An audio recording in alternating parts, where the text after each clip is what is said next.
تو وہ شفاعت رسول کا نسخہ میں آپ کو بتا دیتا ہوں، لیکن اس کے لیے پہلی شرط ہے، پہلے وہ کوسچن جو ہے وہ ریزالو کرنا پڑے گا۔ بخاری اور مسلم کی متفقون علیہ حدیث کہ آپ صلی اللہ علیہ وسلم نے فرمایا اللہ تعالیٰ نے ہر نبی کو ایک مقبول دعا دی تھی، اس نبی نے وہ اپنی دعا اس دنیا میں ہی کر لی۔ نوح علیہ السلام نے دعا کی، امت غرق ہو گئی۔ موسیٰ علیہ السلام نے دعا کر لی، فرعون ڈوب گیا۔ لیکن میں نے اپنی دعا اپنی امت کے لیے چھپا کر رکھ لی ہے۔ اللہ اکبر۔ حریص علیکم بالمؤمنین رؤوف الرحیم۔ اور میری اس دعا سے قیامت والے دن، یہ دعا میں قیامت والے دن کروں گا، اپنے امتیوں کی شفاعت کروں گا، اور میری اس دعا سے میرے ہر امتی کو نفع پہنچے گا سوائے اس شخص کے جس نے دنیا میں اللہ تعالیٰ کے ساتھ کسی قسم کا شرک کیا ہوا۔ مشرک کی شفاعت نہیں ہونی، موحد کی ہونی ہے۔ Shirk is the most sensitive issue in the sight of Allah. Allah کے حضور سب سے زیادہ حساس معاملہ شرک ہے۔ مشرک کی کوئی شفاعت نہیں ہے۔ ہاں موحد ہے، انشاءاللہ نبی صلی اللہ علیہ وسلم کی شفاعت نصیب ہوگی، بلکہ ہم تو اسی امید پہ ہیں۔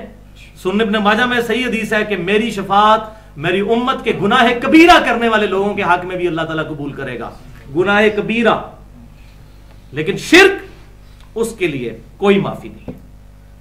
اب وہ نسخہ سن لیں، بخاری اور مسلم کی متفقون علیہ حدیث ہے۔ شفاعت رسول یہاں بیٹھ کے بغیر 1,00,000 روپیہ لگائے ہوئے، یہاں بیٹھ کے روزانہ، بخاری اور مسلم کی متفق علیہ حدیث ہے، صحیح مسلم میں ڈیٹیل کے ساتھ، انٹرنیشنل نمبرنگ میں 849 نمبر حدیث، کتاب الاذان چیپٹر میں، کہ آپ صلی اللہ علیہ وسلم نے فرمایا جب تم اذان سنو تو اذان کا جواب دو، اور جواب بھی بتایا کہ ساتھ ساتھ مؤذن کے کہو اللہ اکبر اللہ اکبر، اور اس طریقے سے حی علی الصلاۃ حی علی الفلاح پہ کہنا لا حول ولا قوۃ الا باللہ، حی علی الصلاۃ حی علی الفلاح بھی کہہ سکتے ہیں، لیکن ساتھ یہ بھی کہیں لا حول ولا قوۃ الا باللہ۔ پہلی چیز یہ بتائی کہ یہ کرو، پھر فرمایا مجھ پر درود پڑھو، مسلم کے الفاظ۔ دوسری چیز مجھ پر درود پڑھو، کیونکہ جب تم مجھ پر ایک دفعہ درود پڑھو گے اللہ تم پر 10 رحمتیں نازل فرمائے گا، یہ اسی حدیث میں ہے 849 صحیح مسلم۔ اور تیسری چیز ارشاد فرمائی کہ پھر اللہ کے حضور میرے لیے الوسیلہ مقام کی دعا کرو۔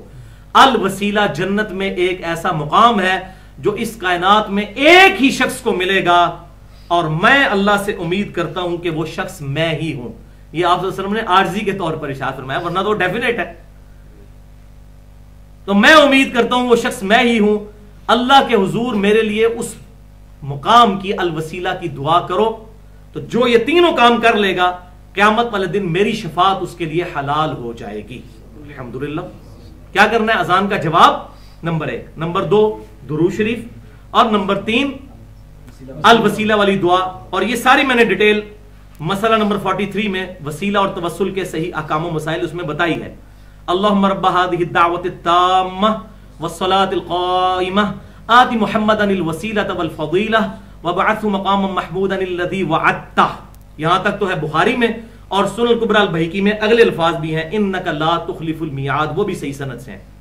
باقی جو بیچ میں ایڈ کیے ہوئے ہیں یہ کہیں ثابت نہیں ہے صحیح سند کے ساتھ۔ تو یہ دعا ہے، یہ یاد کر لیں، اور یہ الحمدللہ اس سے آپ فیض حاصل کریں۔